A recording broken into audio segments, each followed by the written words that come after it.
जमा हुआ भेड़िया, अगर चलो नहीं तो जम जाओगे।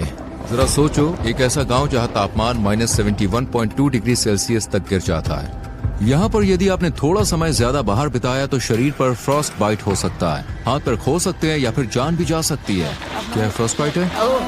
सिर्फ 15 मिनट से थोड़ा ज्यादा बाहर रहने पर मेरी नाक पूरी तरह से सफेद पड़ गई। शरीर के सेल्स के अंदर बर्फ के क्रिस्टल बनने लगे और टिश्यू मरने लगे। अगर मैं 5 मिनट और बाहर रुक जाता तो मेरी नाक को परमानेंट टिश्यू डैमेज हो जाता। जब लोग बाहर सांस लेते हैं तो ऐसा लगता है जैसे सूखी घास की सरसराहट सुनाई दे रही हो।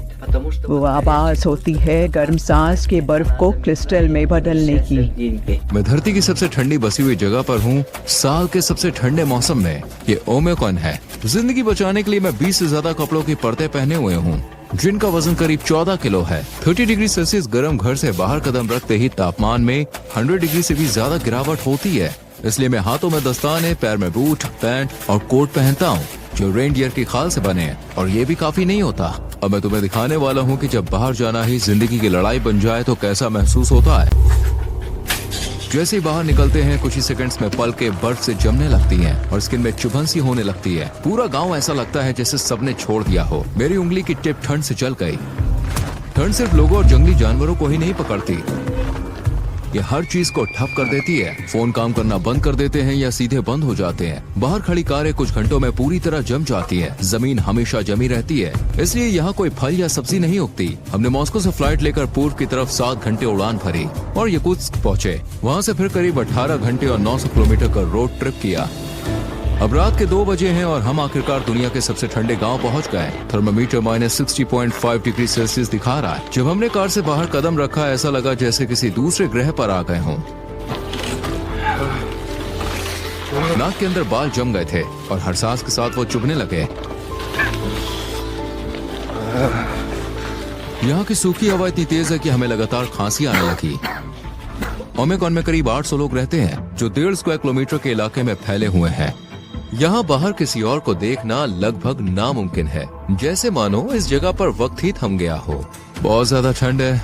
हम करीब 15 मिनट से बाहर चल रहे हैं। जैसे कि आप देख सकते हैं मेरे दोस्त की पलकों पर बर्फ जमी हुई है, उसकी ऊपरी होंठ पर भी बर्फ की बूंदें दिख रही हैं। इस इलाके में जमीन पूरे साल जमी रहती है। ओमिक्रॉन हमारा इलाका जो पहाड़ों से घिरा हुआ है, यहाँ ठंड इतनी भयानक होती है कि तापमान -63 डिग्री सेल्सियस या यहाँ तक कि -64 डिग्री सेल्सियस तक गिर जाता है। क्योंकि ओमिक्रॉन एक घाटी में बसा है तो यहाँ हवा भी नहीं चलती, ठंड बस बैठ जाती है और रुकी रहती है। इस जमी हुई जमीन की परत को परमाफ्रॉस्ट कहते हैं, जो सैकड़ों मीटर गहरी हो सकती है। इस जानलेवा ठंड से बचने के लिए गाँव वालों ने एक सेंट्रल हीटिंग सिस्टम बनाया है। एक कोयले से चलने वाला बॉयलर पाइप्स के जरिए ज्यादातर घरों तक गर्मी पहुंचाता है। ये सिस्टम हर वक्त चलते रहना चाहिए। अगर थोड़ी देर भी बंद हो जाए तो सबकी जान खतरे में आ सकती है। यहाँ के घर अंदर से आम गांव के घरों से बिल्कुल अलग होते हैं। सेंट्रल बॉयलर से जुड़े हीटिंग पाइप्स हर कमरे से होकर गुजरते हैं ताकि घर गर्म रह सके।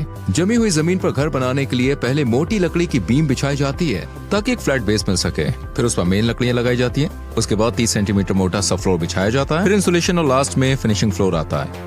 हर दीवार 7 लेयर से बनी होती है। बाहर लकड़ी, फिर मेन इंसुलेशन के लिए बेसाल्ट फूल, इसके बाद प्लास्टर, जाली, फोम इंसुलेशन, फिर एक और प्लास्टर की परत और आखिर में अंदर की तरफ लकड़ी का पैनल। खिड़कियां ट्रिपल ग्लेज्ड होती है जो इस हड्डी जमा देने वाली ठंड के खिलाफ एक मजबूत ढाल बनाती है। अटारी को भूसे और मिट्टी से इंसुलेट किया गया है। इन सब के साथ एक स्टोव या हीटिंग सिस्टम मिलकर घर को पूरी तरह से गर्म रखता है। लगभग हर घर में एंट्रेंस रूम को जानबूझकर बिना हीटिंग के छोड़ा जाता है। हम अपने घर के सामने वाले कमरे में सब कुछ फ्रीज करके रखते हैं। देखो ये फ्रिज, ये नेचुरल फ्रिज है। यहाँ मैंने दूध और मीट फ्रीज करके रखा है। सब कुछ ठंड में ही स्टोर होता है। जैसा आप देख सकते हैं घर के एंट्री वाले पहले 2 कमरे स्टोरेज और फ्रिज की तरह इस्तेमाल होते हैं। ये बिना गर्मी वाले कमरे ठंड के खिलाफ एक बफर की तरह भी काम करते हैं। कमरे के अंदर खासकर छत पर आप बर्फ और बर्फ के क्रिस्टल साफ देख सकते हैं। ओमिक्रॉन में दिन जल्दी शुरू हो जाता है, ये जो कि इस वक्त तक अपने बाड़े में पहुंच चुकी होती है। यहाँ के पशुपालक गाय के थन पर कपड़ा लपेटते हैं ताकि वो नाजुक हिस्सा फ्रॉस्ट बाइट से बचा रहे और साफ भी रहे। अब थन जमने का खतरा नहीं रहता, लेकिन जैसे ही दूध निकलना शुरू होता है हमें बहुत सावधानी रखनी पड़ती है। ओमेकन की इस एक्सट्रीम ठंड की वजह से किसी भी घर में पानी की पाइपलाइन नहीं जाती है, क्योंकि वो तुरंत जम जाएगी। गायों को हर सुबह बाहर इस ठंड में निकलना पड़ता है और नदी तक जाना पड़ता है पानी पीने के लिए। एक एक करके सब गाय बर्फ से भरे इस बर्फीले नर्क में उतरती हैं। तेजी से चलती हैं क्योंकि उन्हें पता होता है कि बहुत देर बाहर रुकना जानलेवा हो सकता है। उनके बाल कुछ ही सेकंड्स में बर्फ से जम जाते हैं। नदी का ये हिस्सा जमा नहीं है क्योंकि यहाँ पहाड़ से सीधा ताज़ा पानी आता है। जमीन के नीचे से निकलने वाला स्प्रिंग वाटर भी इसी नदी से मिलता है और यही हिस्सा बर्फ से नहीं जमता। फिर अचानक मेरा पूरा चेहरा सुन्न हो गया। बाएं गाल की मसल बिल्कुल नहीं हिल रही थी। ऐसा लग रहा था जैसे चेहरा पैरालाइज हो गया हो। जब मेरी नाक जमने लगी तो ये टोकियो ने फौरन देख लिया। क्या फ्रॉस्ट बाइट है? ठंड की वजह से ब्लड वेसल्स सिकुड़ जाती है, जिससे ब्लड सर्कुलेशन कम होने लगता है। जब शरीर के अंदर गर्मी नहीं रहती तो हर सेल के अंदर मौजूद पानी बर्फ बन जाता है और वो बर्फ के क्रिस्टल सेल्स को फाड़ देते हैं। इससे तेज चुभन होती है और टिश्यू मरने लगते हैं। तुम्हें अपना चेहरा ढक लेना चाहिए, ऐसे चलते वक्त मुंह ढक कर चलो। ध्यान रखना वरना ये काला पड़ सकता है।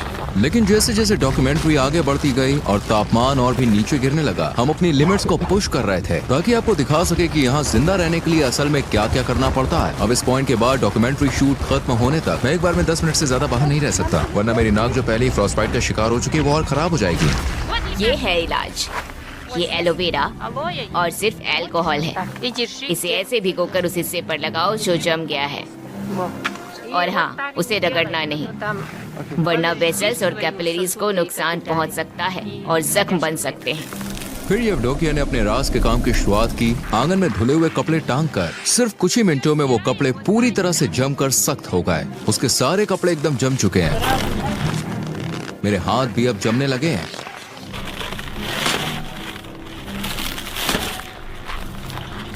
इसके बाद वो सीधे अपने बाड़े की तरफ गए गायों का दूध निकालने के लिए।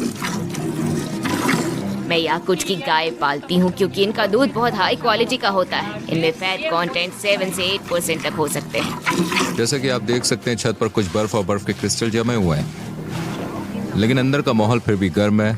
दीवारों के किनारे भी बर्फ से ढके हुए हैं। छत से कुछ पानी की बूंदें टपक रही हैं जो अंदर की नमी की वजह से है। पूरा कमरा घास, गर्म दूध और जानवरों की एक सोंधी सी खुशबू से भरा है। अब हम मिलने जा रहे हैं घोड़ा पालक से। हम देखेंगे याकुत के जंगली घोड़ों को उनके असली घर में। मिखाइल, रूही, ये रहे याकुत घोड़े। यहाँ की हालत इतनी सख्त है कि सिर्फ यही घोड़े खुद को इस माहौल में ढाल पाए हैं। आज तापमान कितना है? यहाँ का तापमान करीब -50 डिग्री सेल्सियस है और बाहर ज्यादा देर रहना मुश्किल होता है। हमारे पास खुले मैदान में फेंसिंग का एक सिस्टम है।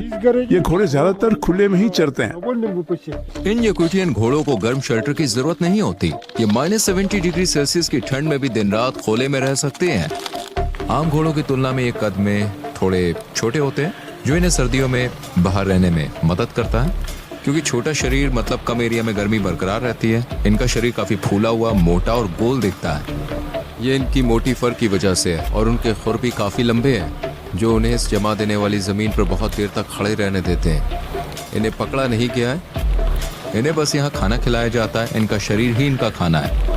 यह है घोड़े का मांस। यहाँ लोग इसे खाते हैं। जैसा आप देख सकते हैं इसमें काफी फैट है। ये एक पैकेट है घोड़े के मांस का पैकेट। ये किसी कस्टमर ने ऑर्डर किया है और इसे भेजा जाएगा। ये जो सूखे घास का ढेर आप देख रहे हैं, इसे गर्मियों में इकट्ठा करके रखा गया था। सर्दियों में यही घोड़े का मुख्य खाना होता है। खाइल ने हमें अपने घोड़े का मांस और लिवर चखने को दिया, जिसे इस इलाके में सिर्फ कच्चा और जमा हुआ ही खाया जाता है।